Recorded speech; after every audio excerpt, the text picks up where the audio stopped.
expressed the opinion that the explosions on Mars are undoubtedly nothing more than severe volcanic disturbances on the surface of the planet. We continue now with our piano interlude. At a surprisingly low cost, the 88 gives you Oldsmobile's big car styling and big car comfort. And as standard equipment, the famous Rocket T400 engine with a 4-barrel carburetor. Reasons on rock and roll music and why I preach against it, and I believe with all of my heart that it is a contributing factor to our juvenile delinquency of today. When I draw on a cigarette, I want to taste something. With Marlboro, I do.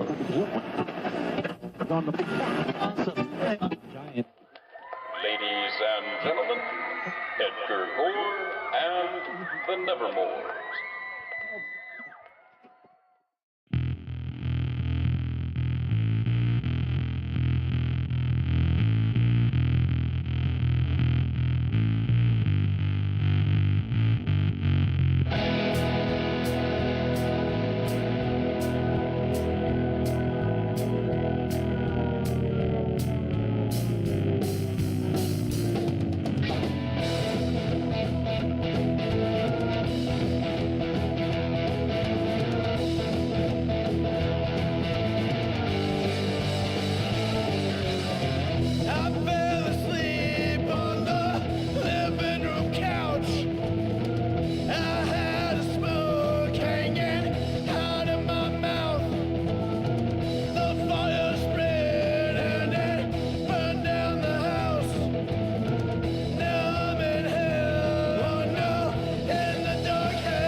Top audio, microphone array.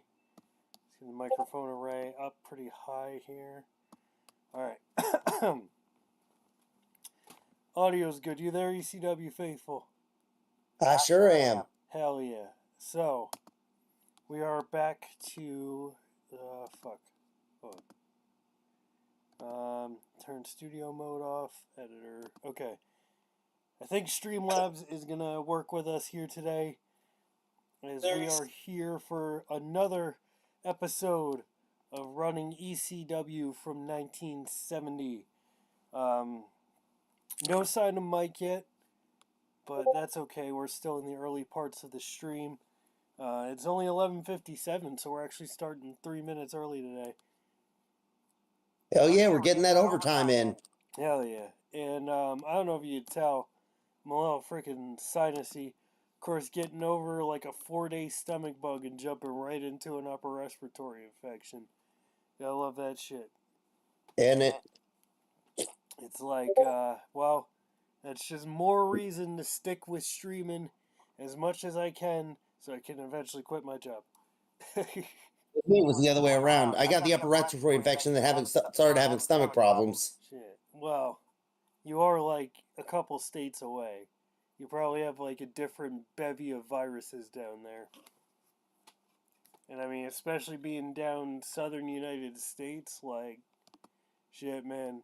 You probably got all the anti-vax shit going on down there and everything. Like if I was in, say, because I'm just going to go ahead and say this now, I live in the Charleston, South Carolina area. If I was like further inland, or if I was closer to, say, Spartanburg, what have you, probably. But Charleston is like, it's kind of like how Austin, Texas is, or like how Asheville, like, it's the liberal city in a conservative state. To say, it's very bold of you dropping the state, but then again, everyone knows I'm an ECW country. So that kind of like narrows it down to 3 states anyway. Yeah. So. And if I say I'm from the Crockett territory, that pretty much narrows it down with me anyway. Yeah, well, Crockett was in a couple of different places though, like South Carolina, Georgia. Yeah. They hit both the Carolinas, I believe. Oh yeah, they did because they were primarily based out of Charlotte, but they would run the loop or be Charlotte. They go to Atlanta for TV. They go all throughout the different states. Charleston was one of the regular hits where they would go to the old county hall building, which county hall was like this big, like cement 5,000 seat building that was perfect for wrestling. But the thing about the building was just how hot it would get in those summer months. Like the Sportatorium. Oh yeah, although instead of the Sportatorium, because County Hall was brick, almost built like from the outside, it almost looked like a movie theater. Meanwhile, the Sportatorium was basically just a barn that was built by a fencing company in the 1930s as a Works Progress Association project. Well, in essence, what you're saying is Jim Crockett Promotions was the Carolina Panthers of wrestling territories. You could say that, yeah. Tonight, on this stream, we are going to be dipping on some Copenhagen mint. I could definitely use that. It'll be like a nice cough drop. And just to catch up on where we left off, Ox Baker, I remember, got a fractured rib. Wrestling, who was it he wrestled? Fucking, it was one of the Fullers, wasn't it? Yeah, I think it was Robert Fuller. Yeah. Actually, no, it was the Crusher. It was the Crusher that did it. He crushed his ribs. Yeah. And then I gave him a hug afterwards, and he became friendly with me because of it. So. Even though the worst thing you could do for somebody with damaged ribs is give them a fucking hug. Well, I gave him an overarm hug. Wrapped my arm around his neck. Daddy Baker. Oh, Jesus. Well. So you got Copenhagen Mint. I've got Riptide Rush Gatorade. Well, I got my go-to Mountain Berry Blast Blue Powerade.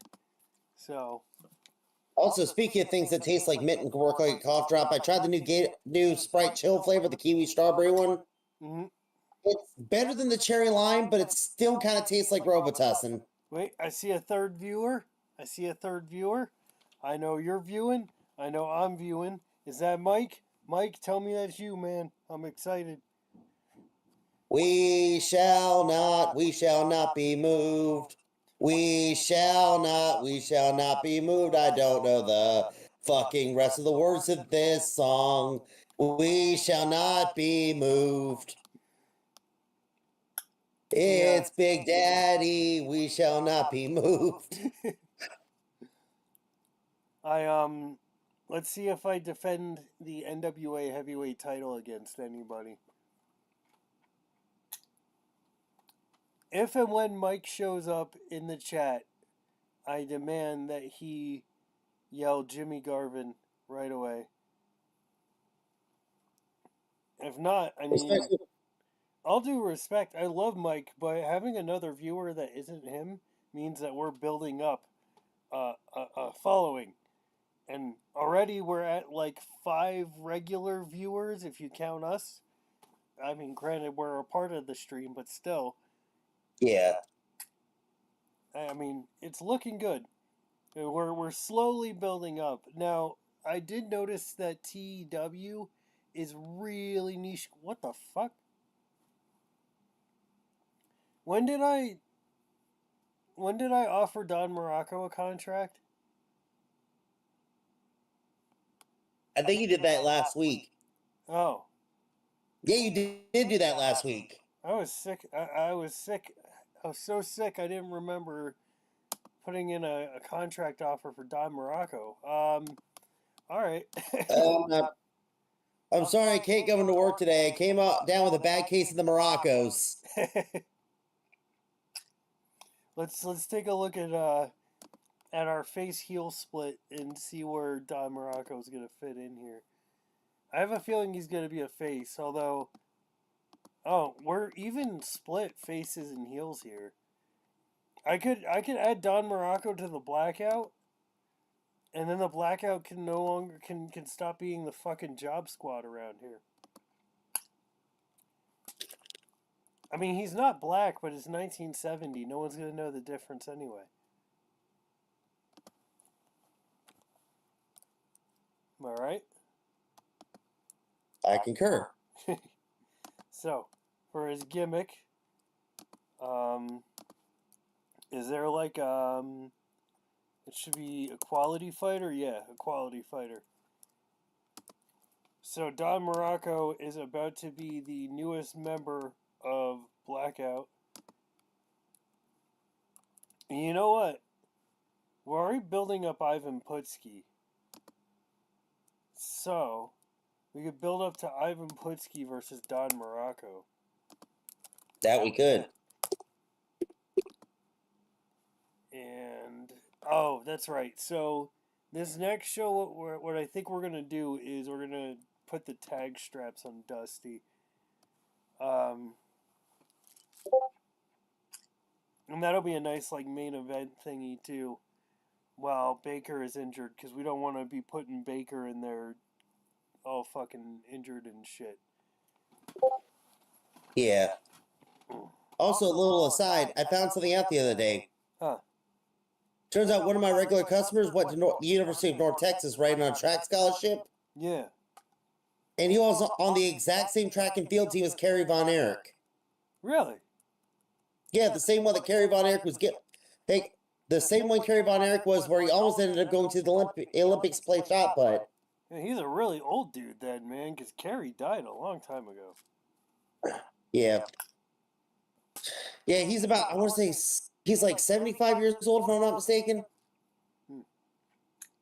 For the record, I'm not defending my NWA heavyweight title for like 2 nights in a row. I guess I'm getting a little vacation. Either that or speaking of Don Morocco, it'll end up in a pawn shop. No, I ain't pawning off the NWA heavyweight title. We need... He did that with the WWF heavyweight title, though. Well, he ain't gonna do that here because we got him. We could. That wasn't the only time Ted found a way in pawn shops. Well, wasn't... Oh shit! I was in EMLL, and I defeated Huracan Ramirez. Oh god, if you talk to Blue Demon over there. Nope. I beat Huracan Ramirez to retain the NWA heavyweight title. I had an in-ring performance of 18. He had an in-ring performance of 54. Cool. You know what? You're the Mike Tenay of my streams. How about you give me some background on Huracan Ramirez, because I am not familiar with that guy at all. To cage match I go. Oh, I thought you were like Mike Tenay. I thought you would just drop these trivia bombs. Oh, it's Huracan Castillo. No, never mind. It is a different person from Huracan Castillo. I was going to say. Huracan Ramirez. Even Mike Tenay needs to do research.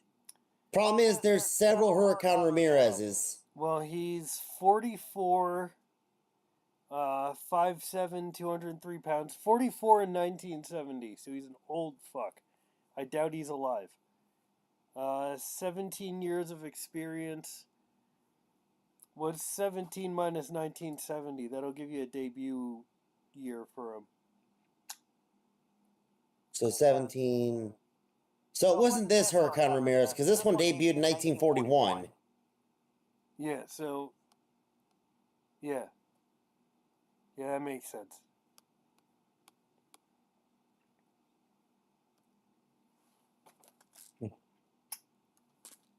I thought you would just start dropping knowledge bombs like you did with Homicide.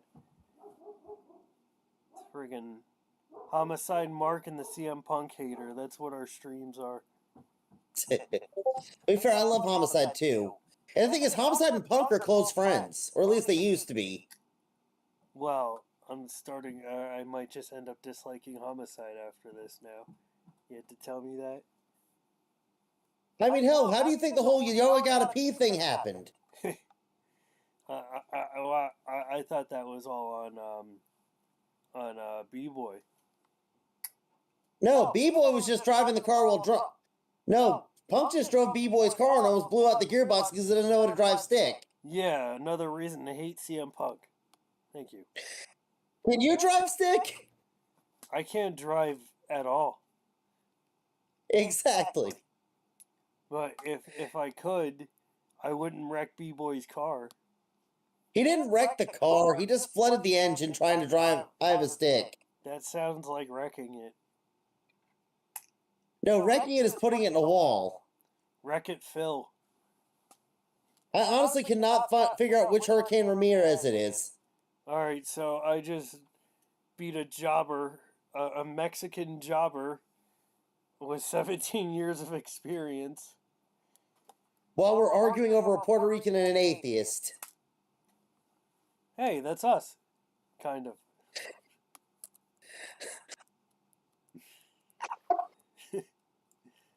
I mean, you're kind of Puerto Rican, right?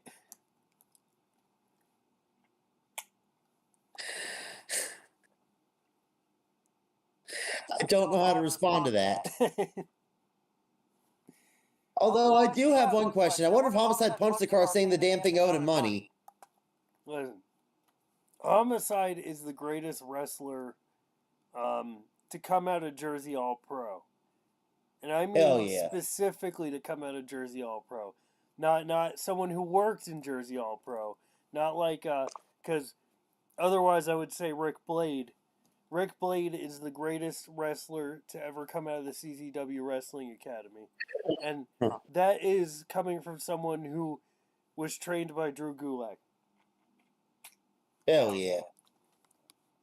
Rick Blade is the unsung hero of the indies in the late 90s and early 2000s. God, he is. And I'm glad he's finally starting to get his flowers too. Where? People have been singing his praises for a little minute now. Really? What, did he come back? It's been quiet, but it's been there. Is he active again? I know he was in CZW for like the first 2 or 3 years, injured himself, and then came back randomly as a fucking legend and would just pop up in CZW shows Yeah, that's pretty much what he does now, where he kind of just pops in and out. Yeah, Rick. But he's been particularly active of late. Rick Blade. You want to hear a funny story about Rick Blade? Hell yeah, I want to hear a funny story about Rick Blade. So, I was a little stupid Mark. All right, I mean stupid Mark, as in all right, keep in mind, at this point, I'm 12. So I'm not even really working the Smart Mark video table. I'm just kind of chilling. Grabbing the front row if I can. Although, Jim kept telling me to stop sitting in the front row because that's where everyone does their spots and shit. And I was 12 and he didn't want me to get injured and then take me home to my mom with like a fucking black eye or whatever because someone did a spot in the front row. Anyway, so we get, oh shit, I was in Hawaii, by the way. We'll look at that in a minute. So we're going in through the back. The 2300 arena had a back area that was like gated off and had like padlocks and shit on it. It was like wasn't that fenced where all off. those promos? That wasn't that where all those outside promos were taking place too? Exactly. Yes. So that's where the wrestlers loaded in. And yeah, like the one where Rich Swann was playing the guitar and they were having the fucking sing along to the CZW theme. Yeah, that's the exact spot. And also they Nick Gage did the 9 to 5 promo back there too. So what was it? So I'm coming in and you know, like I grew up watching fake UTV, but I wasn't that big a fan of Rick Blade. I was a Signic Mondo fan. So like, and by the time fake UTV was like airing consistently and I was watching it, it was long after Rick Blade had like pretty much been on partial retirement because of his injury. So, as you know, the first CZW show I got to go to in person was one of the Chris Cash Memorial shows. So they had like all these legends there. They had fucking Nick Burke, they had GQ, fucking Ian Knox, like all of them, and Rick Blade was there, and I'm like, I see B-Boy, and that's where I have to drag up the picture on stream sometime of like fucking little 12-year-old me and fucking B-Boy. It's one of my favorite pictures. I took a picture with B-Boy. I saw him. I was like, oh my god, you look so familiar. And he's like, yeah. And I was like, oh, I know who you are. And he kind of got excited thinking this 12-year-old Mark knew who he was. And my stupid ass thought he was Derek Frazier. I'm like, you thought B-Boy was Derek Frazier. No. Rick Blade. Oh, I was about to fucking say. I'm like, you're Derek Frazier. He's like, I'm not Derek fucking Frazier. He's retired. And I'm like, oh. And we get into the arena. I'm sitting there, fucking, you know, Sammy Callahan's walking around. Fucking Picky Sanchez is being a fucking, you know, dweeb running around half fucking naked before everyone files in and shit. I fucking love Pinky Sanchez. And like then I see Drew Gulak, who by that point I was kind of friends with because Jim had been taking me to like WPW shows and shit. So like I would see, you know, during the intermissions, you know, sometimes the wrestlers come out and they like sign autographs, talk to fans and shit. So Drew Gulak's there in his fucking green sweater, and he's like, hey man, he's like, what do you think? You're at your first CZW show. I'm like, this is awesome, dude. He's like, oh yeah. He's like, so what do you prefer, this or WPW? And I'm like, of course this, dude. I grew up on CZW, but like I couldn't. I was just so marked out and shit that I couldn't compartmentalize why I preferred CZW over some fucking shindy in Reading. So I'm like, well, look at that. Look at they have Titantrons here. They have fucking, you know what I mean? And he took like fucking, you're the excited kid in Chuck E. Cheese just pointing at everything. Yeah, and he took fucking offense to that. And he's like, you know, there's more to wrestling than just the flash and everything. He's like, you got the work rate, you got all this. And he storms off to the back. And Jim's like, dude, if you keep pissing off wrestlers, I'm not taking you to any more shows. I'm like, and it wasn't until later on that I realized I had fucking straight up practically insulted Rick Blade, comparing him to Derek fucking Frazier. And I pissed off Drew Gulak like 6 months before he would go on to fucking train me.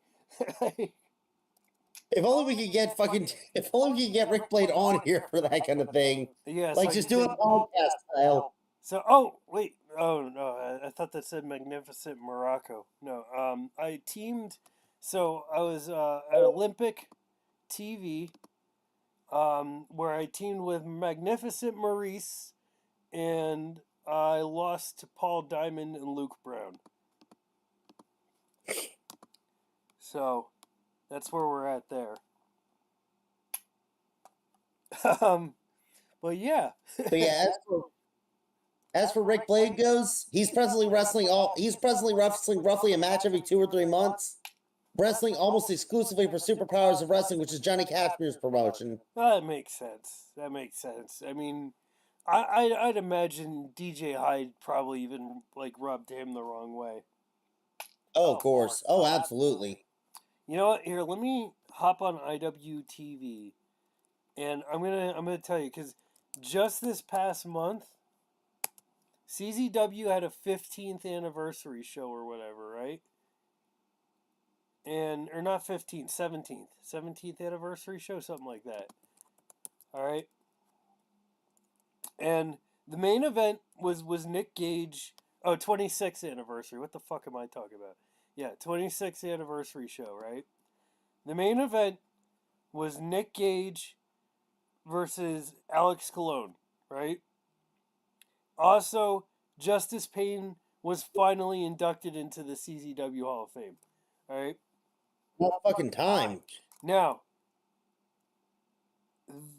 Nick Gage and Alex Colon are the only names I fucking recognize on this card, except for Rich Swann. That's it. You know who else was on the card? Brando Lee, Drew Valen, Journey Burke, Jay Bougie, Handyman Jake Gray, Mookie Summers, Judge Joe Dredd, and Jimmy Controversy, who have been wrestling like modern CZW. Ian Bush. Hey, by the way, for those who don't know, Jimmy Controversy was a little 110-pound kid that Grim and Roscoe and Jim Toy Show used to push around. Yeah. And who's now somehow made himself into a fucking deathmatch wrestler. Zeta Steel versus Zara Zakar was actually the main event. That came on after Gage versus Cologne. So for your 26... Oh shit, Marcus Mathers is on the show. Yeah. Marcus Mathers is good as hell. I'm not saying he isn't, but I'm just saying, like, to have a 26th anniversary of CZW and the biggest names you could bring back are Nick Gage and Alex Colon. Like, now Nick Gage is nothing to sneeze at, don't get me wrong, but like Nick Gage being the only one? Really? Like, shit, you tend to see more CZW names on an H2O show. That's what I'm saying. You couldn't bring in fucking Nick Burke even, who's been active for ever? Rick Blade? Like there are names you could have brought in for this. You could have brought in Greg Excellent. I mean, he's just selling houses right now. He'd be willing to work the show. You bring in Lobo. Yeah, Lobo. And I know how you feel about it, but you could probably bring in Matt Tremont. Oh, fuck Matt Tremont. But, yeah. I mean, that's what I'm saying. Like, you hold a 26th anniversary show, and that's the best you could do. If that's not a sign of how shitty a booker DJ Hyde is, I don't know what is. Also, and now, don't get me wrong, anniversary shows don't need to be a giant circle jerk to the past, but still have something there. Yeah, like your only Legends match is Gage versus Cologne. And Cologne is, okay, granted, I'm old. I'm getting old. But, like, Cologne is still relatively new to me, dude. Like, I trained around Alex Cologne. Like, you know what I mean? Like, fuck. Anyway. And also shit. Since you can work independent bookings while working for the promotion, why couldn't they bring in Adam Cole to do something? Oh, exactly. Exactly. If they're going to have Cologne, Adam Cole, LJ Cruz, is Gacy still fucking taken, though? Yeah, Gacy's still with WWE. Damn, yeah. And he's not with NXT. And he's not with NXT, so it's doubtful they're going to try and they'd be able to bring him in, especially since right now, primarily when it comes to promotions, WWE is friendly with GCW. Yeah, all right. Yeah, maybe that. I don't know. But And also on top of the fact that GCW and AEW are on the rocks right now. April 18th, 1970, I defeated Rayo de Jalisco to retain the NWA Heavyweight title in EMLL. Are you familiar with Rayo de Jalisco? How's the first name spelled? Rayo. He's actually a relatively well known. I had an in-ring performance of 20 again though. I put on a good match with him, and he had an in-ring performance of 67. So we're Okay, it's the second round at least go. Okay, so he was trained by Tony Sugar. What a name. There's actually two of them. He's from Mexico City. Tony Sugar is also from Mexico City. Okay. How he ended up with the ring name Tony Sugar, I have no fucking idea. Speaking of fucking AEW, Tony Sugar. There you go. That's one of those names. Like, especially, it's always people who fucking, like, train a shitload of wrestlers that have, like, the goofiest names. In it. Because, I mean, where I'm going with this is fucking Truth Martini. I do fucking love Truth Martini, though. I do, too, and he trained, like, half the fucking wrestling world at one point. Oh, of course. But his ring name is Truth Martini. And if you look at him, he looks like someone named Truth Martini. He does. He does. Okay, April 19th, 1970.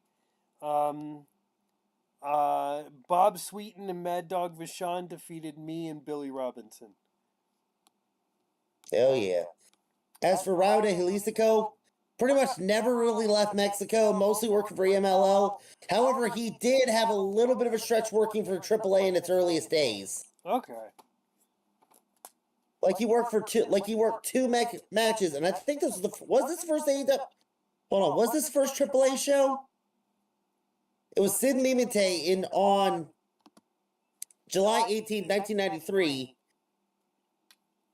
at Auditorio Rio Nilo in Jalisco, Mexico, to a crowd of roughly 20,000. No, it wasn't the first, but it was an early show.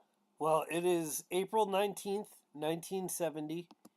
It is time for ECW. Of course, we run the show before 420, not on 420. But it's alright. I'm sure we will eventually hold a show on 420. And also, if you want to feel old, Jimmy Controversy's 29 already. He's as old as I am. Also, Jimmy Controversy is the guy behind the mask for cocaine. For who? For cocaine.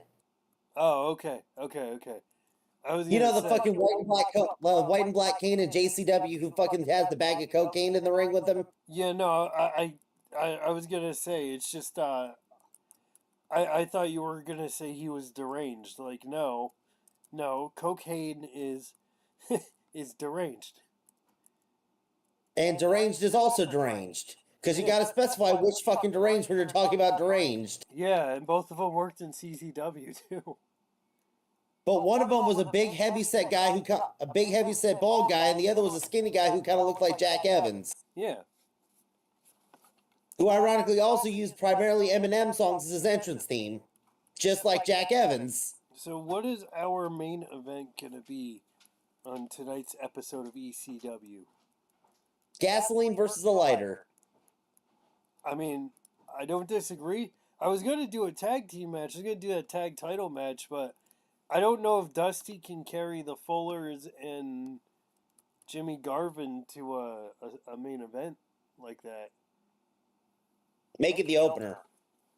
I'm not making it the opener. It's going to be my wild brawl. Because, of course, you know how I am. I always treat the opener as the second most important. Yeah, not me. The opener is just the start of the show. And the reason being is I want to set the tone for the rest of the show. And that's you. That's why I do it like that. Because your opener is what the first thing people see whenever you start Because that's going to be the first thing going in.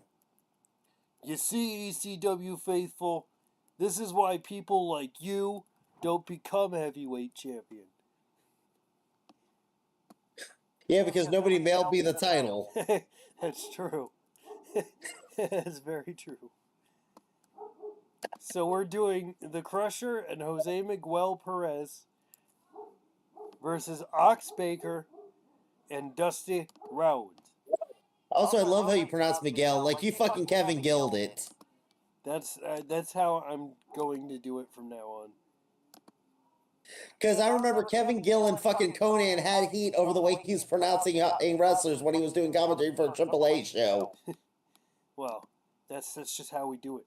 But Ox will be protected then from his injury because he's gonna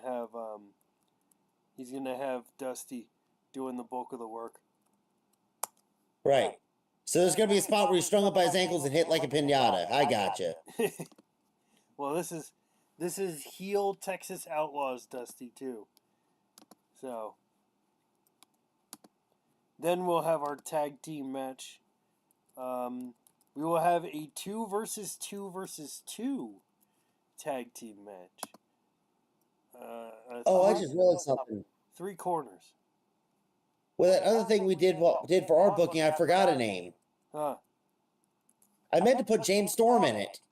Oh, well, sorry about your damn luck. I'm just going to sit and cry about it like he does if he doesn't like the match he worked. Luciano and Jimmy Garvin. And then we're going to throw a heel and a face together. We're going to build our Lucha storyline here. We're going to have Chavo Guerrero and Fishman. And they're going to be in this wild brawl. And they're going to eat the pin. Fishman will eat the pin. Usually you eat fish. This time the fish eats you. Exactly. No. They're eating the fish because fish is taking the pin. Yeah, but the pin is either. I guess the pin is on the hook of the fishing line. I think. So it's going to eat it and then rail it in and then. Where the fuck? Why did you do that? I didn't do nothing. I'm blaming you. I didn't do nothing. Because I am very sensitive and I have severe confidence issues. And I can't take blame for anything. You can't be mad at me. I'm the NWA World Champion. That's more reason to be mad at you. Why? Why?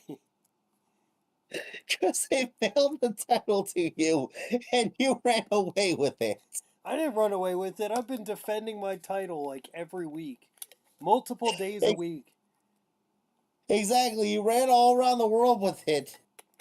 And I'm booking traveling with a hot air balloon. And I'm booking with it too. In fact, let me borrow my title. Let me put on my world heavyweight title match now. Oh God, it's like you're fucking renting it from Rent-A-Center. Well, the board has to make sure, because apparently I have to petition the board to expel anyone from the NWA, but I don't have to petition them to be NWA heavyweight champion. They probably have you seen this? They probably have fucking missing posters all over the place for the title belt. Well, I don't know why. I've been working everywhere in every fucking territory. I was just in Stampede last night. Like, fuck. Like, it's just the fact that nobody wants to snitch. No, it's... Especially not Stu Hart. Stu Hart loves me. What are you talking about? Even though you hate his son. Son-in-law, isn't it? I thought all the wrestlers were like in-laws of Stu. No, Bret Hart is Stu's son. Oh. Who am I thinking of? You're probably thinking of Jim Neidhart. Maybe. I like Jim Neidhart. He's a cool dude. Hell yeah. You know, he used to play for my beloved Oakland Raiders, too. Well, Las Vegas Raiders. Back then, I think, were they still in Oakland, or did they move to Los Angeles by then?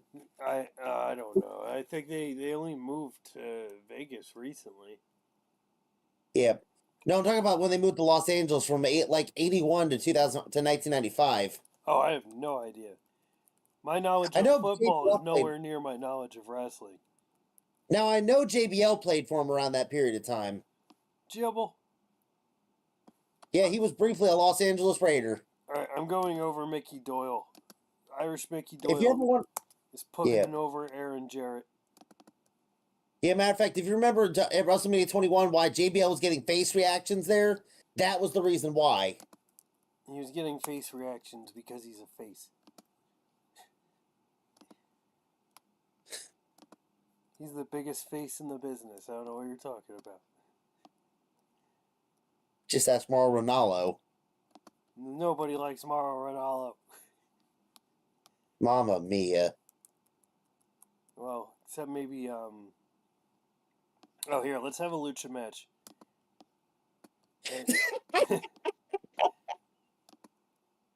Gypsy Joe and Ultraman versus Porkchop Cash and Norvell Austin. Because that's what I think of when I think lucha match. Well, Gypsy Joe's technically a luchador, and Ultraman is a luchador. And because Super Porky isn't around yet, we got Super Pork Chop.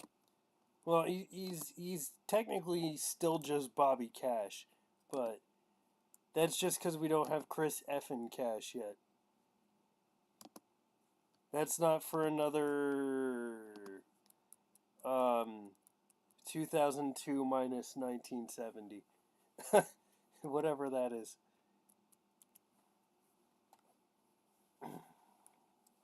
$32. Okay, so in 32 years, we're going to have Chris Cash and GQ. That's not too far away. Alright, now we're going to have our big man match. This should really be the Wild Brawl, but I want the Wild Brawl to be relegated to my tag titles. And this is where we're going to have Don Morocco and the Convict, our big men of Blackout, also the two members of Blackout that aren't really black, but kayfabe. They're gonna beat these two, this homeless guy and this other guy who's not homeless but is technically a luchador. And let's see what else we're gonna do. Oh, we haven't done anything with Eddie Sharkey yet. So Eddie Sharkey can face Roddy the Piper in the semi-main. Because we want to keep Eddie Sharkey going.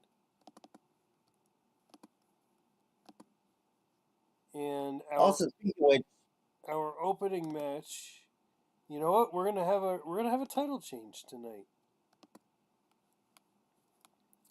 You know, I've been pushing Ivan Putski as much as I possibly fucking can. Well, tonight, Ivan Putski defeats Pat Barrett in the opening match to become the Brass Knuckles champion. All right. And hopefully he'll be the first one to make more than 3 defenses of the belt. Hopefully so. Also, speaking of going on and on, you know the deranged from New York City? The skinny one? I don't know him personally, no. Well, he's still active. Oh, that doesn't surprise me. Yeah, he's now wrestling as Johnny Rotten Ramirez. Are we ready? We're ready. All right. Ivan Putski only put on a 28, which kind of sucks. But Pat Barrett made the match good. And now Ivan Putski is now our Tri-State Brass Knuckles champion. The Blackout of Don Morocco and the Convict defeated Mario Galento and Tim Brooks with a handful of tights. Not the weapon I would have picked, but hey.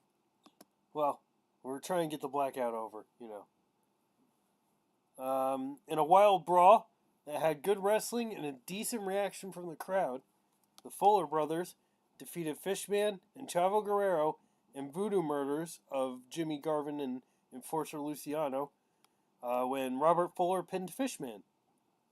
The Fuller brothers make defense number 3 of the Tri-State Tag Team titles. Well, all right. In a lucha match. It says decent, but in a lucha match, the Blackout of Bobby Cash and Norvell Austin defeated Gypsy Joe and Ultraman when Norvell Austin pinned Gypsy Joe while using the ropes for leverage. Those dastardly heels. Man, Pork Chop Cash sucks. He only had a performance of 20. Okay, then, in an extremely short match, Orrin Jarrett defeated Mickey Doyle by submission with the Muda Lock to retain the NWA World's Heavyweight title. That is defense number 23, by the way, of the NWA World Heavyweight title. And you have to borrow it every time you have it. Hey, and I put on a better performance than Mickey Doyle. I did an in-ring performance of 27. He had one of 23. So, I am getting better by being NWA Heavyweight Champion. Just saying. Well, all right.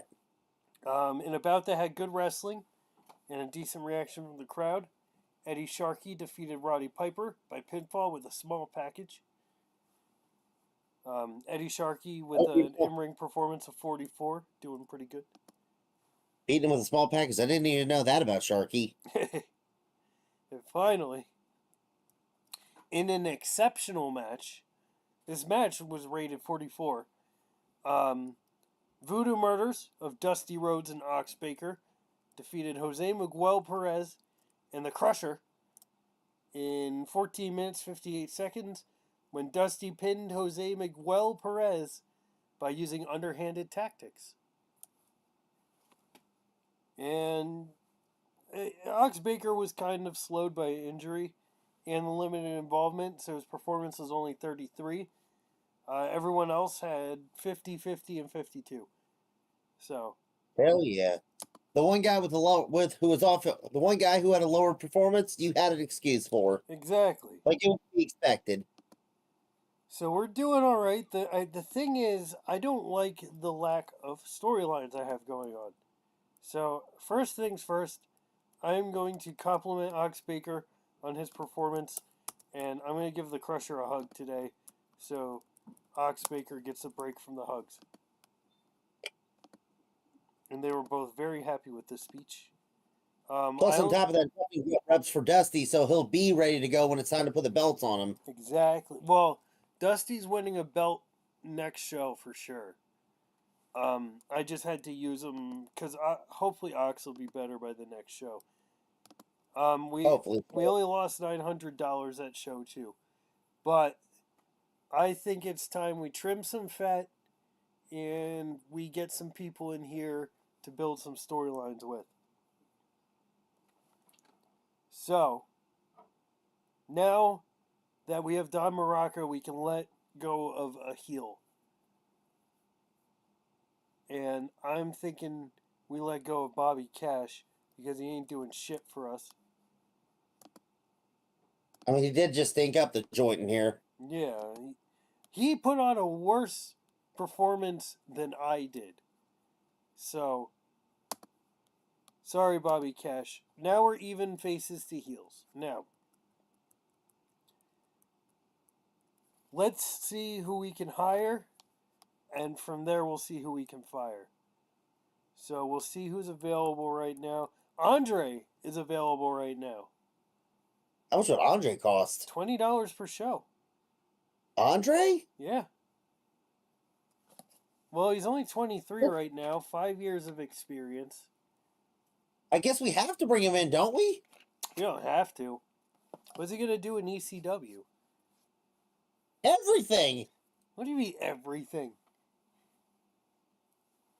Like, we can get him to do anything and he'll be over. It's Andre the Giant. I'll think about it. Plus, when else are we going to get Andre the Giant for 20 a show? In 1993. We'd have Andres earn at $20 a show. Exactly. Well, you don't know that. All right, this is a different universe. A lot can change. A lot has changed. We're in the universe where I'm NWA World's Champion.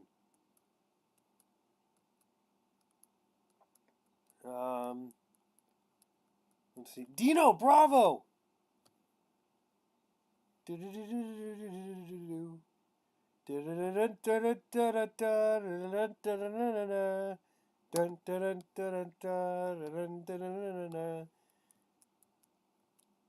jiggity jinky yonky yonk, it's Dominic the donkey. Jiggity Don't jinky go for it. yonky yonk, the Italian Christmas donkey. La If we do bring him in, la. God forbid you go for a smoke break, though. Huh? If we do bring him in, God forbid you go for a smoke break. Well, it's fine. He's an ECW. I mean, we'll protect him from the mafia. I hope you realize what I'm bringing Dino Bravo in for. Yeah, free cigarettes. Well, that too. I'm also bringing on Dos Caras, Senior. The only member of that family is not a piece of shit. And let's see. Greg Valentine. Big. Go ahead. Go the fuck ahead. Hammer, hammer, hammer, hammer. I could bring in Jimmy Golden. It would make the Fullers happy. You know, Jimmy Golden is Bunkhouse Buck. He's like a part of that big ass fucking family. Yeah. Maybe. I don't know. I'm bringing in Greg the Hammer Valentine and Dino Bravo for sure, though. Oh, of course. Let's see. Lily Thomas. I can bring on another black female. I can make the Blackout just this big ass stable of black people. I'm not even going to say it. Mark Rocco is available. He's 18. I wish Muhammad Ali was hireable. We could bring in Otto Wants. I don't think CWA starts for like a long while.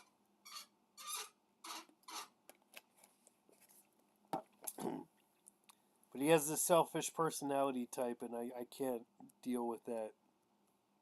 Yeah. If I am going to tank my locker room morale, there's only one person I'm going to do it for. And I could... Oh, Roy Lee Welch! That's another member of the fucking Welch-Fuller dynasty I could bring on, too. But, Sheik Adnan Al-Casey. Oh, he's not willing to negotiate, though. He's absent due to personal reasons. Soldat Gorky. I started to think what those personal reasons are. We could bring in Tiger Jeet Singh. It wouldn't be a bad idea. I mean, what's more ECW than Tiger Jeet Singh? Oh, he's only here on an excursion, though, so he's not looking to sign an ongoing contract. Well, yeah. I'll shortlist him, and as soon as he's no longer on excursion, I'll hire him. Yeah. He's probably on excursion from All Japan. Wait, had they already split, or is it still JWA? It's still JWA right now. Okay, so he's probably on excursion from JWA right now. He's on excursion to JWA more than likely. Or no. For this mod, he's actually on excursion to work in WCW in Australia. But Jim Barnett screwed him over, so now he's on excursion in Australia, but he's not wrestling in Australia. So basically, he's getting paid to vacation on Australia. Basically, yeah. So, well, we'll keep him on the short list, and we'll see what goes from there. Sounds good. And all right, I guess I'll spoil it. I want a storyline, and I want to use the Blackout. So Blackout needs another stable to feud with, right? Right. So why do you think I brought Dino Bravo into ECW.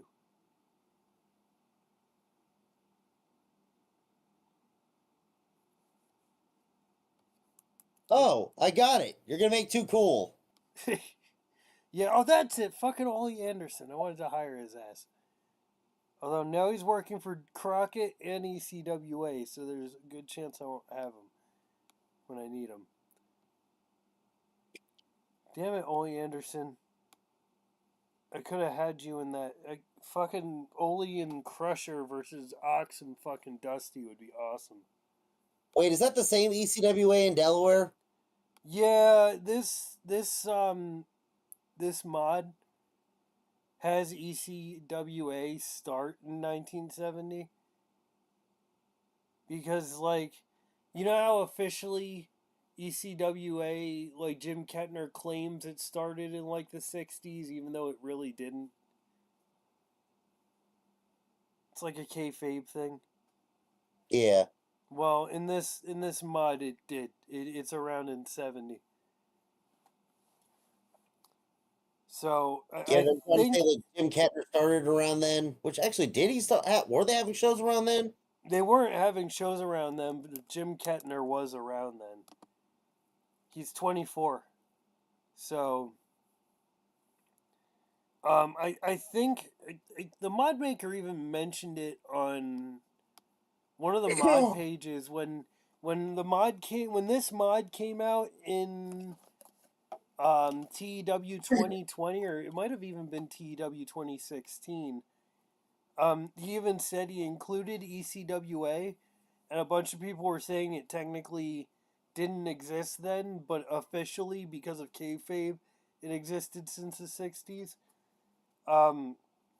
He said he kept it in there just so somebody, if they wanted to do a local to global run, they could, instead of having, because at the time TEW 2020, it was kind of a pain in the ass, or before 2020, it was kind of a pain in the ass to start your own company.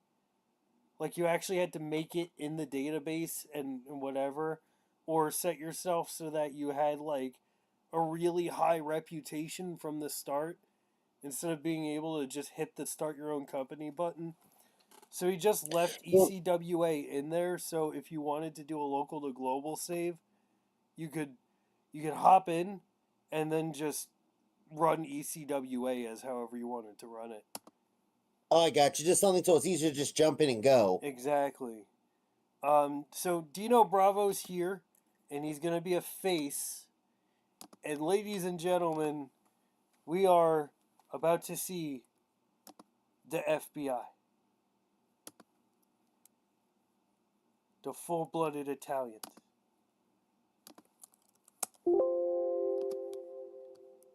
And honestly, you can't honestly tell me the FBI wouldn't be, like, perfect led by Dino Bravo. Like it fits. I mean, the guy who got fucking whacked by the mob is the leader of the FBI. Hell yeah. Yeah. So right now he's the only member, but we're gonna fix that shortly. We just need to, as soon as I hire someone, I cut someone. That's my plan. So Yeah. now I have to cut a face. Tim Brooks is too ECW to let go of. Is Mickey Doyle's a heel? Shit. I can get rid of Spaceman Frank Hickey. He's not doing much. He's just a go-to jobber. Alright, now. Greg the Hammer Valentine. What do we do with him? Do we need more? Well, who do I want to let go of? Who am I not doing anything with? Well, I already let go of Bobby Cash. Let's see.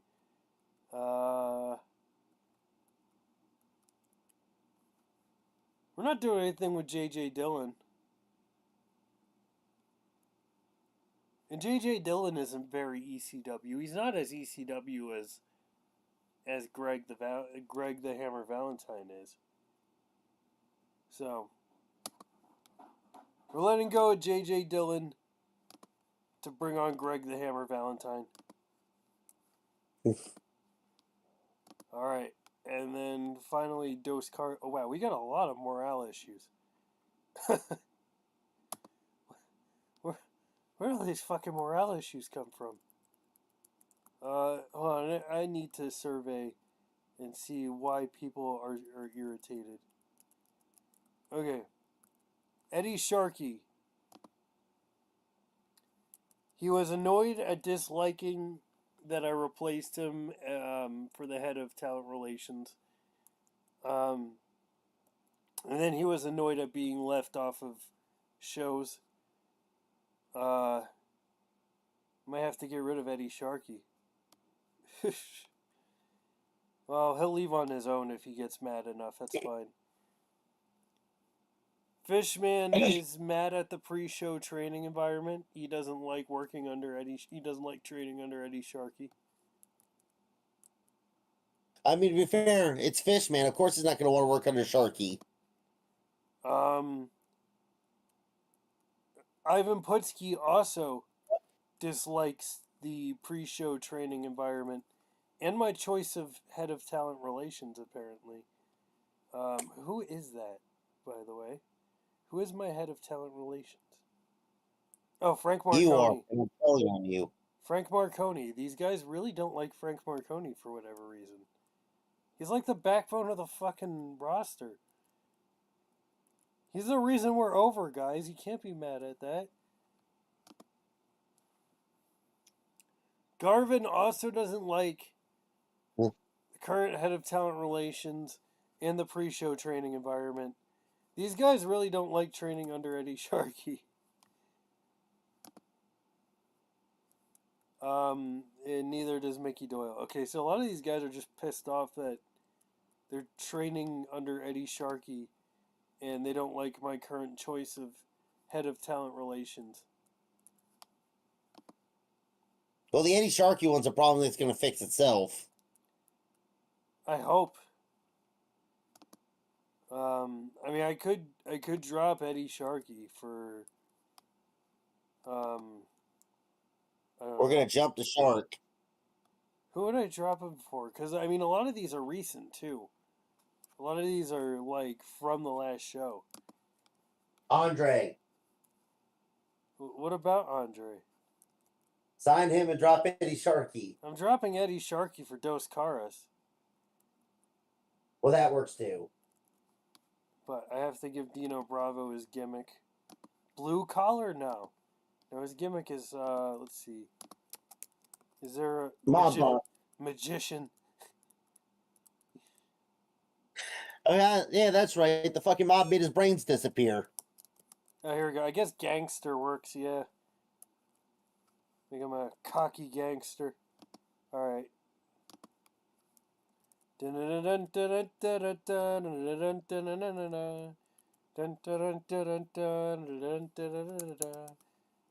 Alright, and Greg Valentine's gimmick is going to be a second generation wrestler, probably. Yeah, generational star. Would make it legitimate, that's fine. Because isn't his, like, dad someone popular or whatever? I'm pretty sure. I thought he was a second generational star. Yeah, Johnny Valentine, that's it. I knew he was. I knew it. Feels good to be here in the backyard.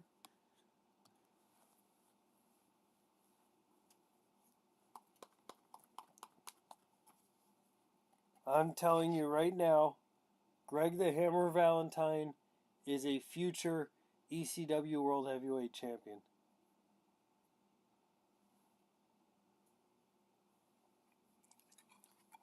I'm calling it right now. Oh. You all right? Yeah. Had to use the bathroom and put the vacuum cleaner out. I hope you weren't using the vacuum cleaner in the bathroom. I use the vacuum cleaner as the bathroom.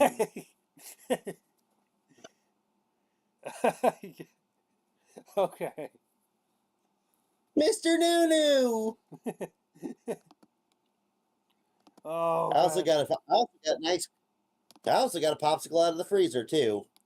Alright, I also worked another show for Olympic TV.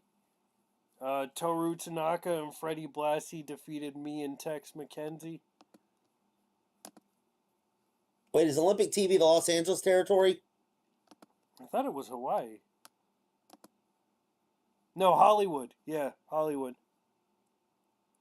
Because that makes sense. Because it would be out of the Olympic auditorium. Yeah. One of my favorite, Gordon Solly. The Olympic auditorium, the same building that New Jack tried to kill Vic Grimes in. And Dos Caras is here. So now we get rid of Eddie Sharkey. Na na na na. Na na na na. Hey, hey, hey. Goodbye. Let's get the garbage truck. Oh, I should have publicly fired him. That would have made a statement. But, okay, so Dos Caras, we're going to add him to the Lucha storyline. Oh, shit, I shouldn't have done that. Because now we have 3 Lucha faces to 1 Lucha heel. It's Chavo Guerrero versus every luchador we hire, basically. Pretty much. But we will... you know what? We should take one of these luchadors and make them an Italian. There's so many things wrong with what you just said. Is there anything more Italian than Fishman?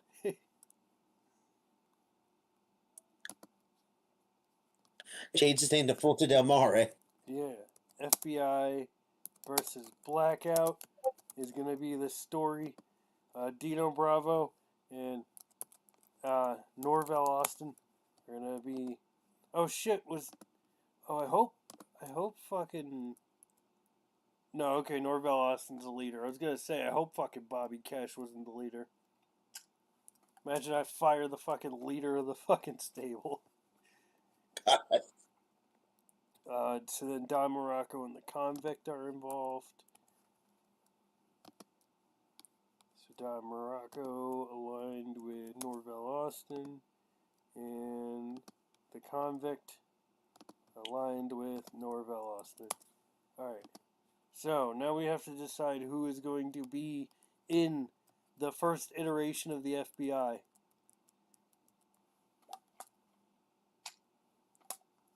Now, Mario Galante makes sense. Are gypsies Italian? They're Romanian. Is that like Italian? It's Romanian. How close is Romania to Italy? I mean, Rome is a part of Italy. So, like, theoretically, Gypsy Joe could be a full-blooded Italian, right? Even though Romania is... So, Romania is actually in Eastern Europe. It borders Bulgaria. Well, Gypsy Joe is also Puerto Rican. So, he's not really a gypsy.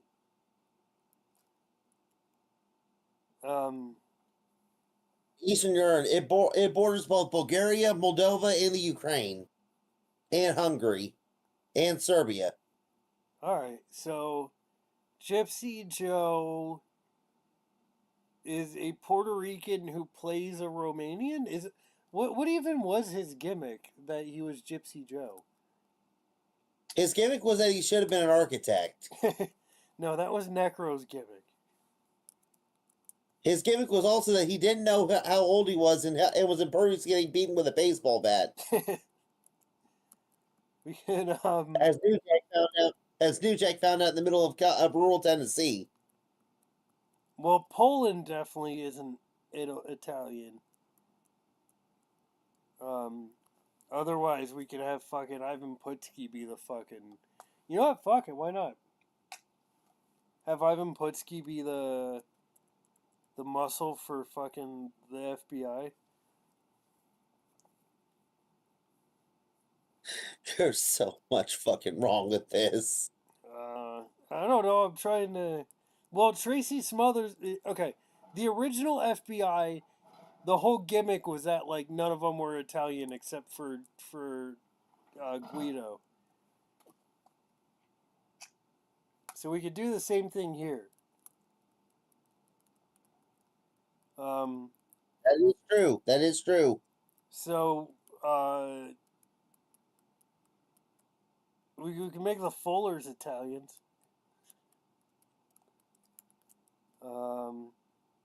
Can't make the Crusher Italian. He's feuding with the Voodoo Murders.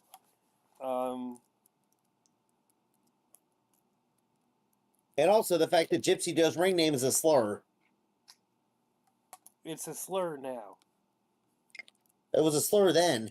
It was? Yeah. Oh. It's the same way how Eskimo, where it was a slur, but nobody really made that much of a big deal about it. Same with Eskimos who refer to northern indigenous Canadians. Fun story. Very fun story if you want to hear it. Hold on. Jose Miguel Perez hasn't been doing shit, and he's one of our best workers, so he is joining the FBI. Anyway, fun story. My old friend and coworker, Christy, legitimately didn't think Eskimos were a real thing. Wait, for real? Yeah, she thought they were like just something from like TV, like a character or whatever. Like, she didn't think Eskimos were real. But she didn't think that about Native Americans too, did she? No, she knew Native Americans were real, just not Eskimos. But yeah, that's a derogatory term used by primarily people of the Inuit tribe of northern Canada. Fuck it, I'm Italian.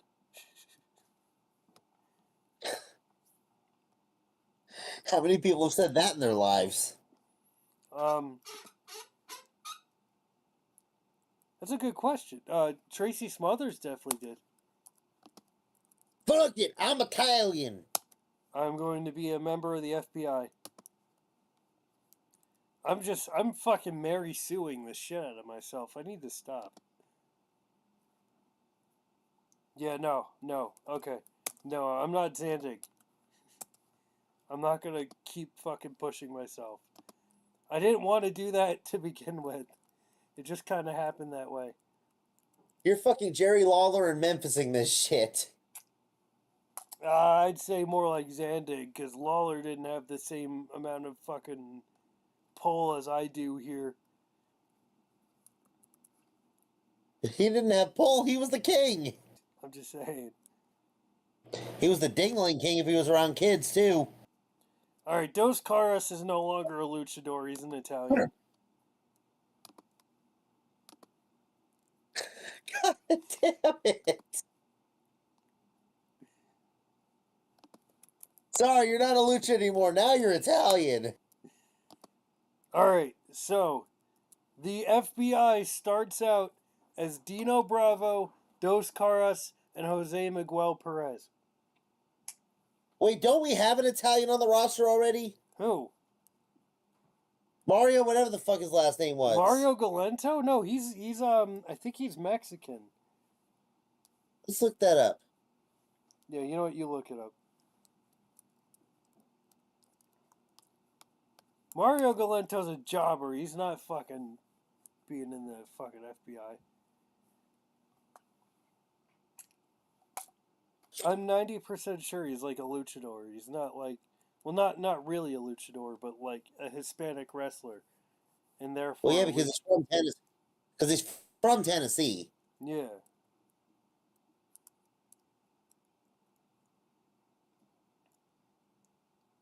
He kind of looks Italian. No, he's Italian. Oh, okay, fine. Fine. Fine, he's joining the FBI. But so is In fact, oh God, he was Italian. Oh my God, you're gonna love this. What? After retiring, he moved to Marietta, Georgia, and opened a pizzeria and Italian restaurant. All right. So, the FBI is Dino Bravo, Dos Caras, Jose Miguel Perez, and Mario Galento. He also trained Ken Wayne. Who? Yeah, Nightmare Ken Wayne, who's both a retired professional wrestler and child sex offender. All right, Dos Caras could be a luchador again. I have my FBI. I really didn't want to use Mario Galento, but he's Italian. Are you satisfied with yourself, ECW faithful? Yes. You saved Dos Caras from becoming Italian. Because you forgot we had an actual Italian on the roster. I didn't. You know what? It is what it is. The man who, until the day he died of liver cancer, operated a pizzeria. Mamma mia, pizzeria! My lordy be. Oh, tell me you know what I was just referencing. Well, I made some damn good pizza, too. Jim Spag. Uh-oh. There's one issue when it comes to Italian restaurants here in Charleston, though. I don't know what it is. There's some great Italian places there, but if you get a bad one, you know, all the food they'll serve you tastes like it went through the dishwasher before they gave it to you. Oh, wait, what? Like, it'll just taste wet and soapy for some. Like, it'll taste like you know when you were going through school and you go to the cafeteria and you go to drop off your tray, you would go to the dishwasher area and it would just taste like fucking humid. And you just get that fucking humid dish soap smell in the air. Yeah. That's what it tastes like. Yeah. But when you get a good Italian place here, god damn, you gotta clean to that place as tight as you can. You know, hibiscus? Oh, I love hibiscus. I used to love hibiscus. See, back when I was a teenager and I used to go to the mall all the time, I used to always stop at Starbucks and get what they called a Tezo Passion Tea, which was hibiscus flavored, right? Oh, the refreshers, yeah. So then a few years later, I was gonna play the Jim Spag sex show thing, but I'm not gonna anymore. No, but a few years, more than a few years later, me and my girlfriend at the time used to go to this place called Rockin' Willie's. It was a hookah lounge, and her one friend got this hibiscus tea, and she tried it and was like, "Ew, this tastes like ketchup." I was like, "Oh, well, I've never had hibiscus before because I didn't know passion tea was hibiscus." Well, a few years after that, I am at a Starbucks again. I get a passion tea, and I read that it's made with hibiscus. I'm like, huh. My ex said this tastes like ketchup. I don't remember it tasting like ketchup. And then I took a sip, and sure enough, it tasted like fucking ketchup. And now, every time I drink a fucking hibiscus flavored anything. All I taste is ketchup, and I can't like it anymore. It's weird because with me, anything hibiscus tastes like cranberry. Well, I apologize in advance for the future if I ruin hibiscus for you, because if you start tasting ketchup, it's my fault. To be fair, I like ketchup. Like, not enough where I drink it from the bottle, but I like ketchup. I don't dislike ketchup, but like I don't like ketchup flavored tea. Like, What kind of American are you? oh my god. No fucking way. No fucking way. Okay, now I am putting this on the screen, and like It's a one night deal, but still. no. This is a fucking absurd. Alright? It was one thing to beat El Santo, okay, but this is too far. Hold on. Window capture. Add a new source. Window. There we go. Give it a minute. It'll pop up on screen in a second. Come on. I'm like watching the live stream and it's not popping up. Come on. Oh man, stream lag is annoying as hell. There it is. There it is.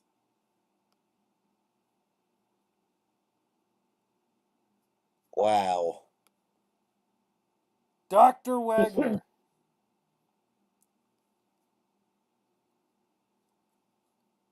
I Wow. defeated Dr. Wagner to retain the NWA World Heavyweight title.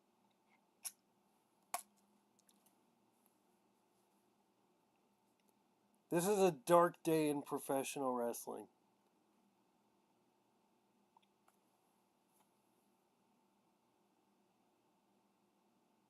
This is like, oh. Oh, Jesus.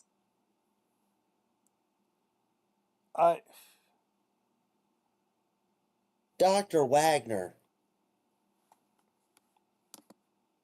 This isn't like fucking rookie Wagner either. This is like 34 years old, 8 years of experience. Like prime Dr. Wagner. And who the hell are you going to drop the belt to? I don't know. I'm scared to see who they drop the belt to.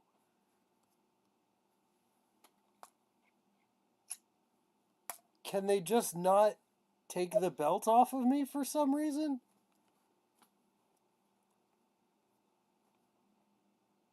That's a good question. I'm surprised no one has taken it off of you yet. I've beaten You beat Dr. fucking Wagner. I've beaten Waldo Von Erich. I've beaten El Santo. I've beaten Dr. Wagner. I retained against Dory Funk Jr., the original fucking champion.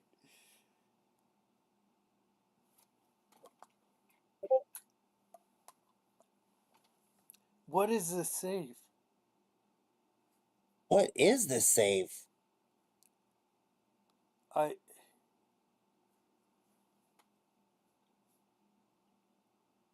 have no words.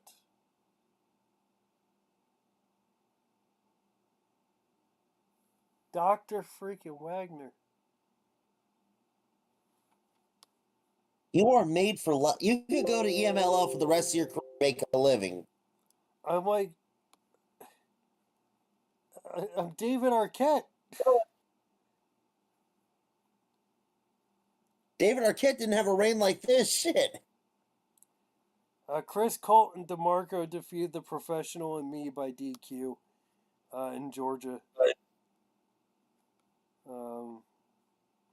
And Assassin number 2, which I believe is the Assassin. Okay. he quit Jody Hamilton. He quit after that, so.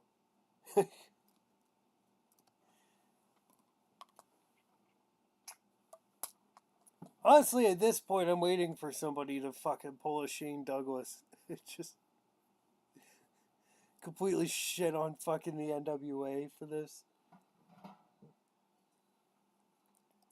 You know, and I believe it was 1982. Ric Flair wanted a break from being NWA Heavyweight Champion. So he dropped the title to Ron Garvin. And Ron Garvin is an incredible worker. He's one of my favorite wrestlers of all time. Oh, Ox Baker is back from injury.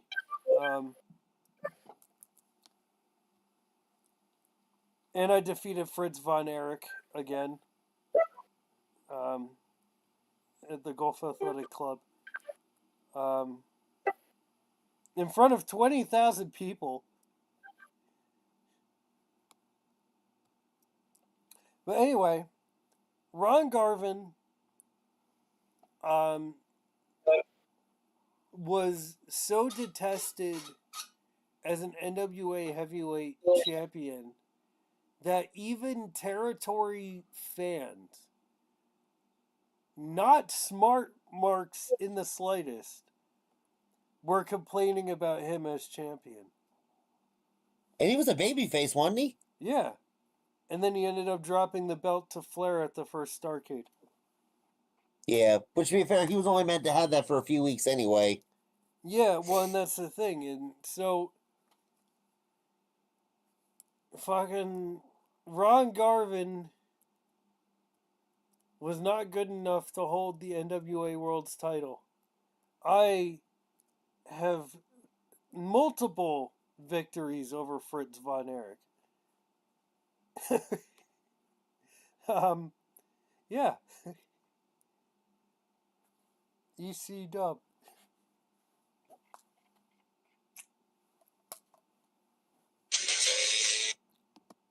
You know, for example, the fact that fucking Wildfire Tommy originally had 2 weeks for the belt. Fucking.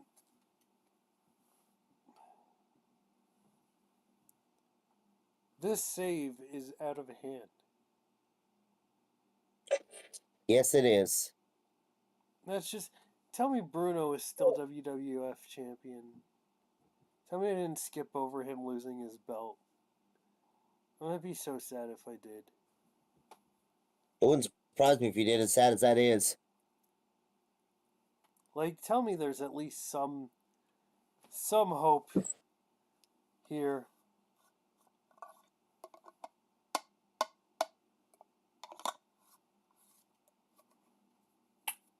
Fun fact, the first save I did in this mod, fucking Batman won the fucking WWF title from fucking San Martino. I remember that. Okay, San Martino is still heavyweight champion at least. Oh. In the WWF. So, at least we still have that to lean back on. Man. Like, there's still a little bit of normality left. Yeah, okay, we need a new men's trainer. Since Sharky is no longer. Jose Miguel Perez is well suited for this role. Okay. He is our new head trainer.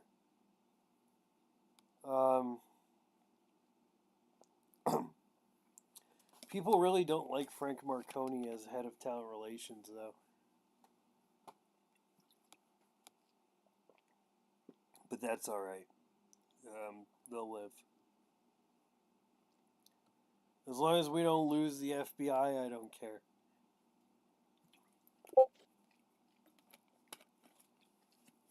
And as long as we don't lose Ox Baker or the Crusher. Oh, cool.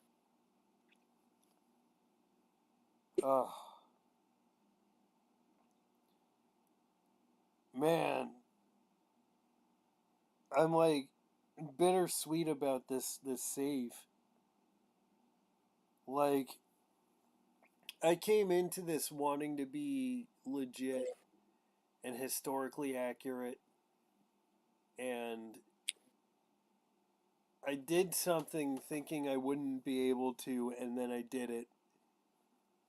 And instead of suffering the consequences, I'm being rewarded for it.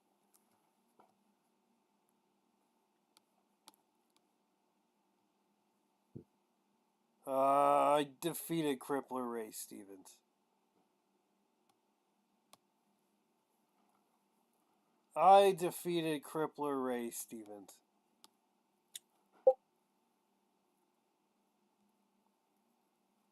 In Pacific Coast Athletic Corporation, in front of... He had a performance of 83. And in front of 24,000 people in Big Time Wrestling, San Francisco, I retained the NWA World Heavyweight title against Crippler Ray Stevens. This is malarkey. Crippler Ray Stevens, Dr. Wagner, Fritz Von Erich, Dory Funk Jr. Is there anybody who could take this damn belt off of me?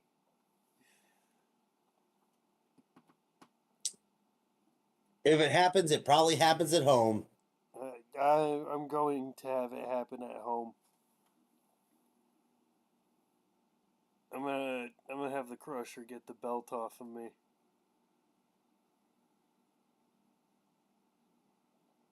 I am gonna give the Crusher the NWA World's title. After the match, you're gonna do the polka and go to the saloon. I'm gonna do the polka. We're gonna go to the saloon, and we're gonna celebrate with the NWA title. I can't do it. My fucking throat's all fucked. Second week in a row, I can't do a proper Crusher impression on stream. Oh, this is ass. We're gonna have to pick a different game to stream.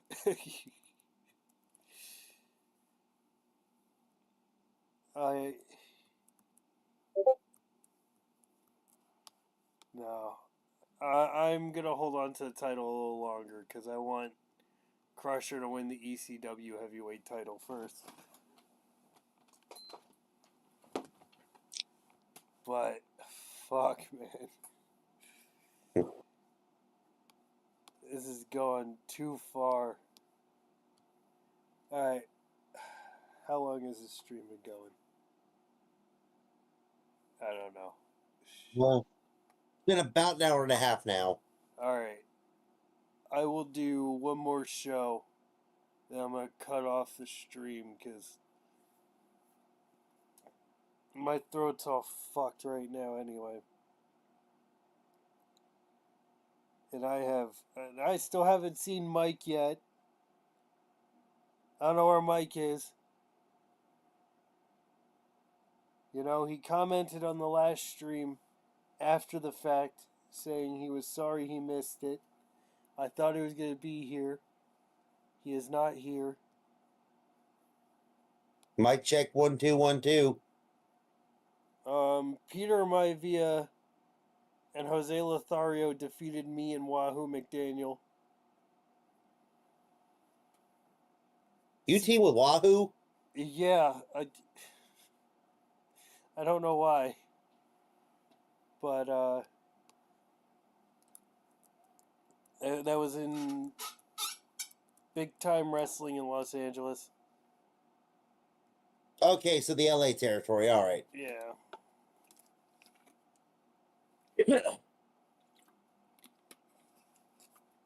I can't.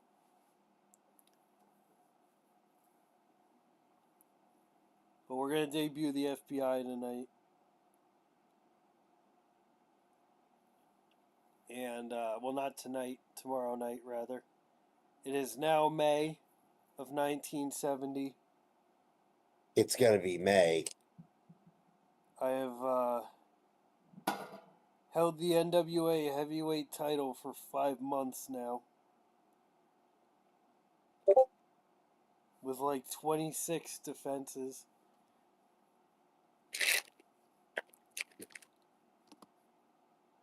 One of which I just got over someone called Black Shadow in EMLL.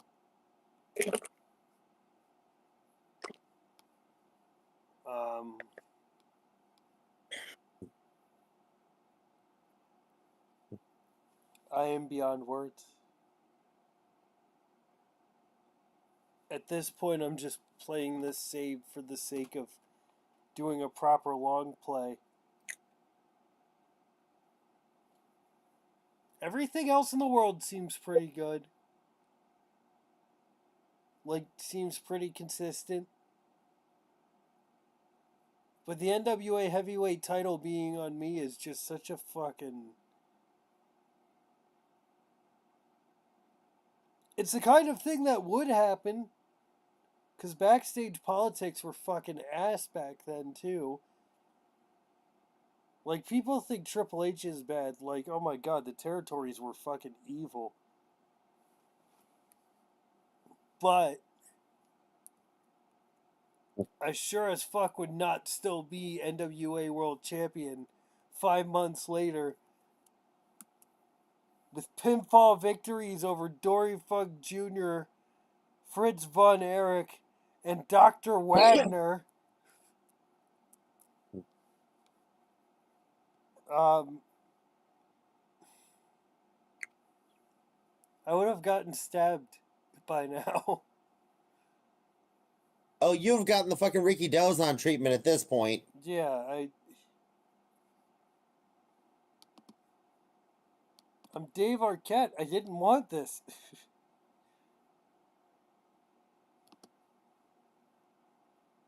Oh.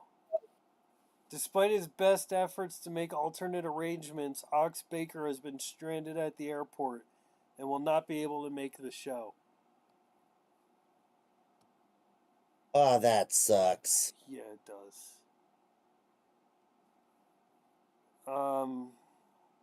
And you can't be mad at him. He did everything he could to try and make the show. Yeah, it's alright. Apparently there's some heat between Stu Gibson and Frank Marconi over Frank Marconi being senior referee. Dino Bravo and Roddy Piper had to be separated after a heated argument. But Ron Fuller and Roddy Piper have been spending a lot of time together. And Jose Miguel Perez has been running pre-show training drills. All right. All right. So, without any further ado, let's try to book ECW without Ox Baker. Let's see if there's any local workers nearby. We get Anthony Naraka. Let's get Anthony Naraka. Sure, why not? In ECW. He's gonna be mad because I'm having him put over the Crusher.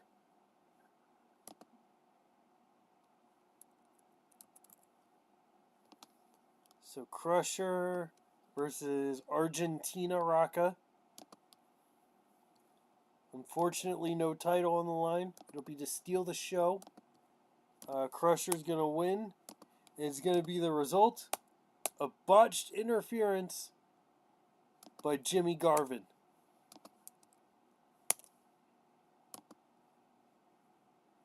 Ha! Hell yeah. Tojo is saying neither of them have the stamina for it, but I don't care. I don't care. I don't care anymore. I don't care anymore. I don't care what you think of me. I don't care what you think you are. I don't care what you think is right anymore. I won't be who you want me to be. 'Cause tonight belongs to me. So I'm so mad. Penis. Alright. Go ahead, get us demonetized while you're at it.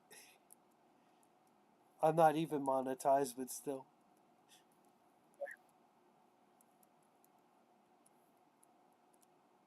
Alright, fuck it. Pat Barrett can have a good match with anyone, including me, apparently. So we're gonna have him put me over. Let's see. We borrow my title.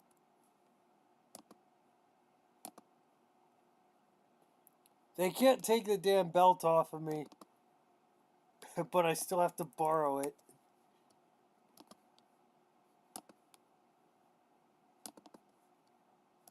Fair enough. Alright, now. Finally, thankfully, the match comes to an end. No. We are going to have Dusty win his first ECW title, as Dusty and Luciano will beat the Fullers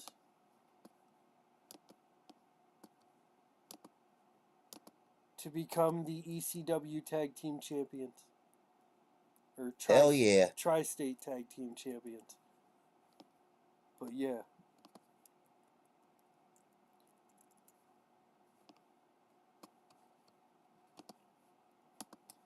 And that'll be a wild brawl.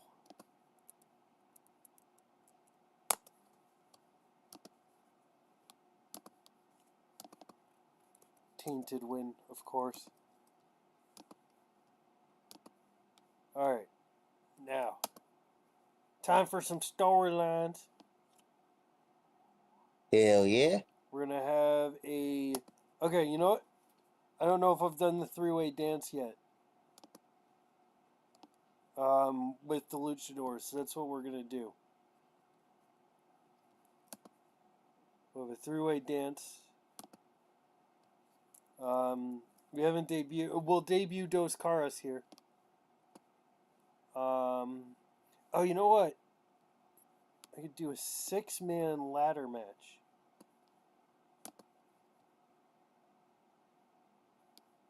Yeah. 6-man ladder match, like the Money in the Bank, but... Hell yeah. Better, because it's 1970 and no one's ever seen this shit before.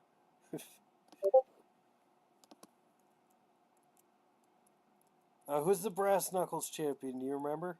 Oh, Ivan Putski is. Yeah, no, he's not. He's not getting in on this. He is not a ladder match wrestler. But Chavo.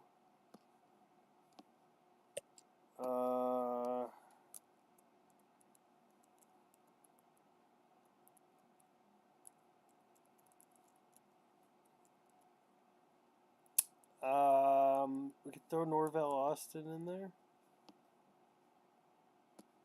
And Roddy Piper. Hell yeah. Here we go. That's what I call a ladder match. And Norvell Austin will go over because we're trying to get some heat on. We need the Blackout to get some momentum. We really do. So that's how we're gonna do it in a fucking not Money in the Bank, but 6-man ladder match in 1970. Then At this point, we should just have a fucking barbed wire match in 1970 to see how that goes over.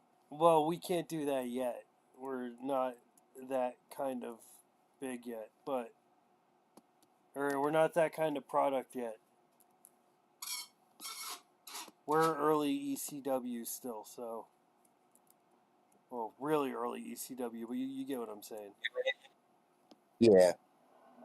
Convict and Don Morocco will face Dino Bravo and Jose Miguel Perez. God, the Convict has like really shitty momentum too. God,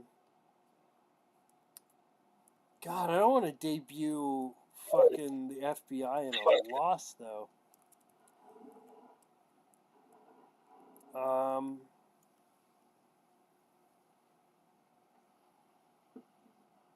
Dino Bravo, Mario Galento?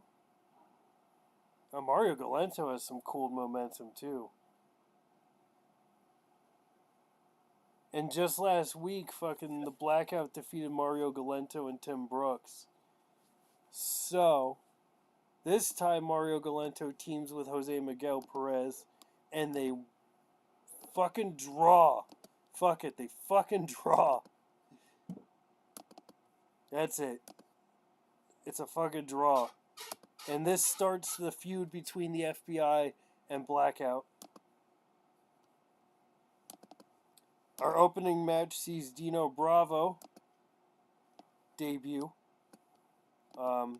in a match with Mickey Doyle. That's fine. Mickey Doyle. That works. Nice solid hand to open the show. And then we're going to have one more match. And it'll be our Brass Knuckles title match. We're going to debut Greg Valentine against Ivan Putski. Ivan Putski's going to go over, obviously. Because he's Ivan fucking... Hell yeah. Because, Ivan Putski's like our Goldberg. We're fucking building him. He's undefeated in ECW right now. So no better way to fucking debut a guy than to feed him to fucking Ivan Putski. Yeah, that'll get him over. Well, it's a good way to see where Greg Valentine comes from. You know what I mean? It's a way to gauge him. Oh, Seattle. Because it's not like he's showing up and then getting buried right away. It's a nice 10-minute match. If anything, what I'll do is I'll make it an open match. And that way we'll see what these two can do then. Yeah. And then we're going to have a pre-show match just because people are complaining they're being left off the show. And Gypsy Joe and Tim Brooks can hash it out for like 8 minutes before the show. So, let's go. ECW.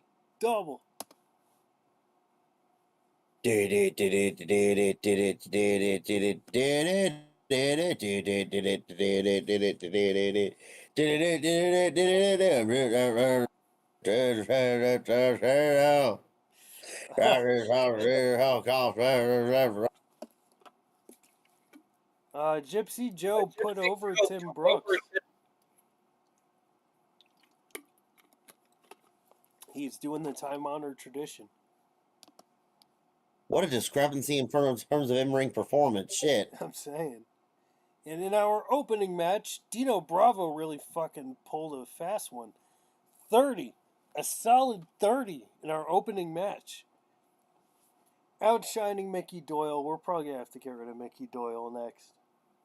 Yeah. Because he's really not doing much. His like initial gimmick of gangster got a rating of adequate, and it'll only get better from there, so not bad. But yeah, Dino Bravo is really starting to shine now. Our Battle of the Stables leading to a draw. So pretty good. Jose Miguel Perez fucking stole that match with a 44. Jose Miguel Perez is definitely next in line for something.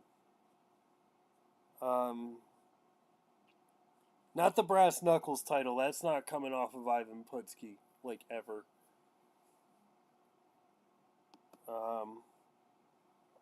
Oh, look at that. Look at that. Dusty is fucking awesome. It's not just Dusty. That's the Fullers. That's Luciano.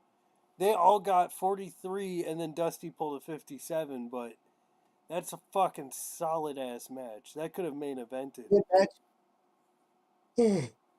A damn good match, and he was the standout. Hell yeah. Dusty is... Alright, yeah, Dusty is a fucking VIP of the Voodoo Murders. Our ladder match did alright. Chavo did a performance of 41, so Chavo is a standout there. He could probably take all three of the other luchadors. Like, Probably could. Shit. well, what we need to do then, I guess, is if we're gonna replace. Oh, fuck! I sustained a stinger. Ooh. Oh, fuck. And me and Pat Barrett didn't click at all either. Oh, fuck. I'm gonna have to drop the NWA title now, right? Like, Probably, yeah. I would hope. Putski defeated Greg Valentine. Valentine didn't do great, but his gimmick did really good. He's got promise. I mean, he's just debuted. We could build Valentine up from this. Eventually.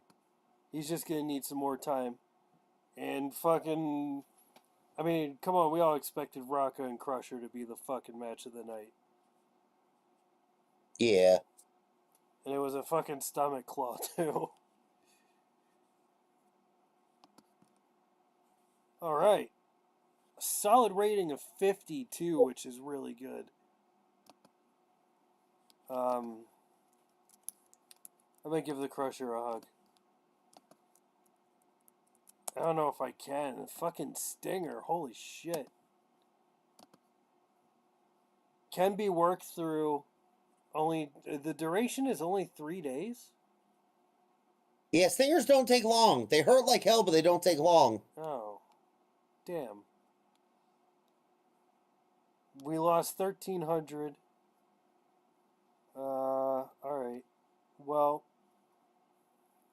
I was gonna cut off here, but I probably still should. Unless I can find a luchador that I can team up with Chavo. God, Hector isn't around yet. Hector wouldn't come along until 1980, I believe. What's the Guerrero aside from Gory? Oh, we could. Is But, Gory the luchador? well, of course. I mean, if Chavo's a luchador or his dad's a luchador. Gory will be retiring in 89 days. Oh, so Gory's pretty much out. Yeah. We need someone who's going to be... Spectro... I also do want to stick with my... at least one of my goals for this, in that I'm only booking people who I've seen wrestle. Yeah. And that's not a lot of luchadors, unfortunately. Not a lot of 70s luchadors, at least. Yeah.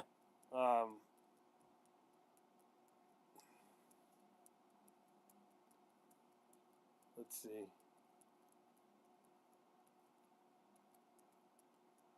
Viano Trace. He's 18. I saw him in WCW.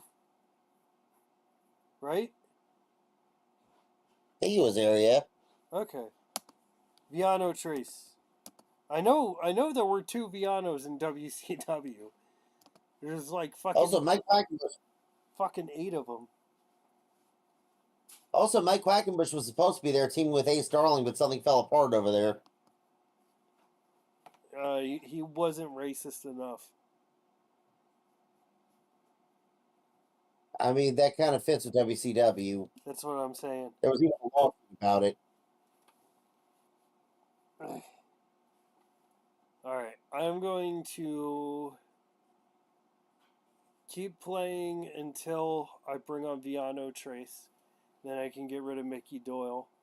And also, I want to see if they actually have me defend my title while I'm suffering a fucking stinger. Probably do.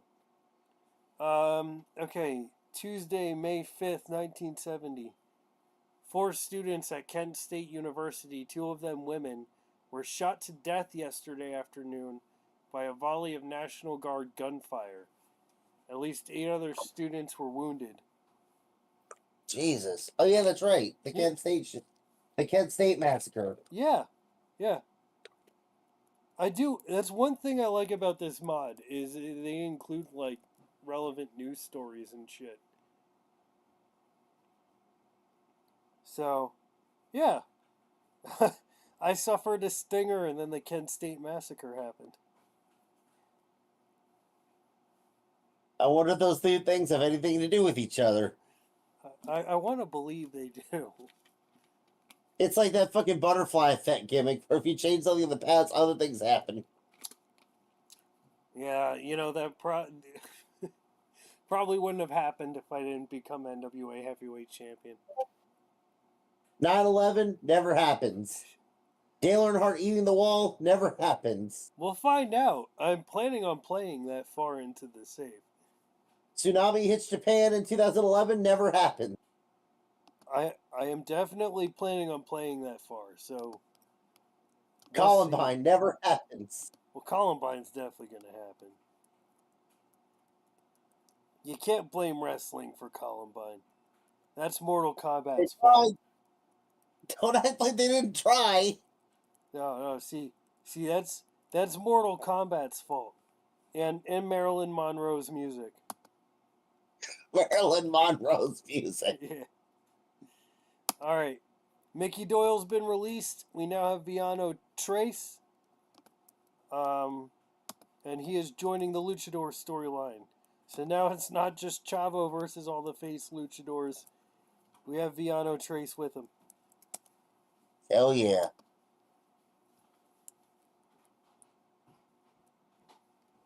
Ultraman's not aligned with anyone? Oh, I don't know why I didn't do that. Alright, cool.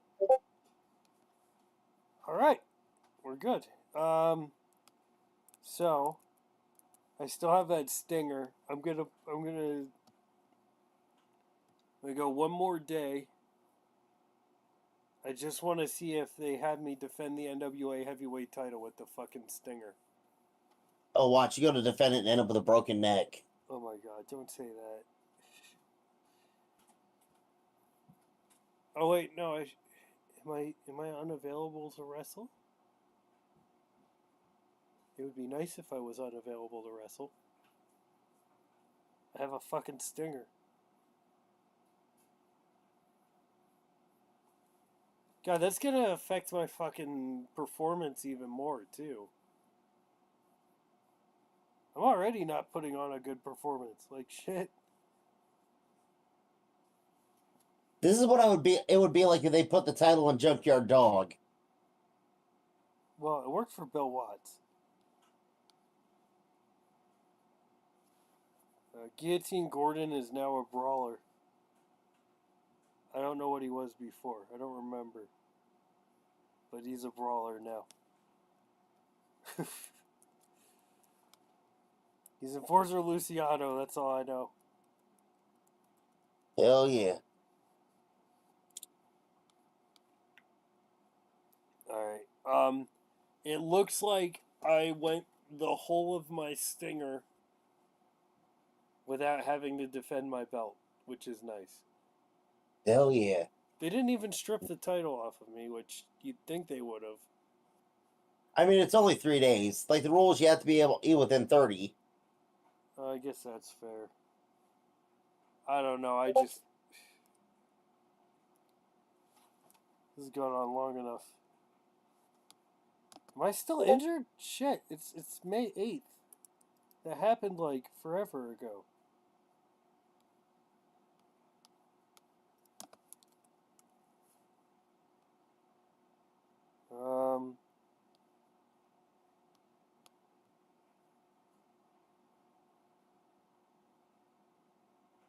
Oh, okay. No, I guess I did recover from it. I just didn't get an email saying I did. Fair enough. Alright, well, I'm not fatigued at all. I don't have any injuries. I'm good. I can take bookings again, y'all. Fuck, man. Alright, shit. I have to decide what I'm going to do now. Well, we have Viano Trace debuting next week for sure. We gotta find something. We gotta find a way to get momentum for both the Blackout and the FBI while also continuing their storyline. Because currently, Blackout has some name value within ECW, but is hardly a major player. They're struggling as a group, and their momentum is not great. The FBI is considered hugely important in ECW, but they're also struggling as a group, and their momentum is not great. Meanwhile, the Voodoo Murders are considered hugely important in ECW, and they've got decent momentum going right now. So, Well, that's good. At least. It's just Blackout needs some heat behind it. so does FBI.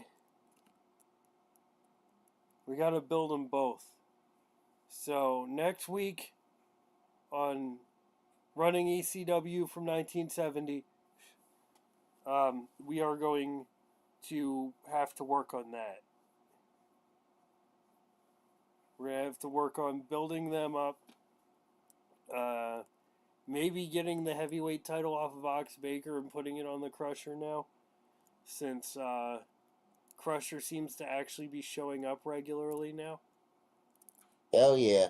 But I don't know. I like how the Voodoo Murders hold like all the gold right now. Yeah. Well, minus the Brass Knuckles title, because Ivan Putski has that and he's not going to lose it. Oh, of course. But, yeah, that's all for this. I mean, I think we did pretty good tonight. I think we had a... Good progress. Good progress. Yeah, we had a solid stream here. About 5 concurrent viewers this stream, so...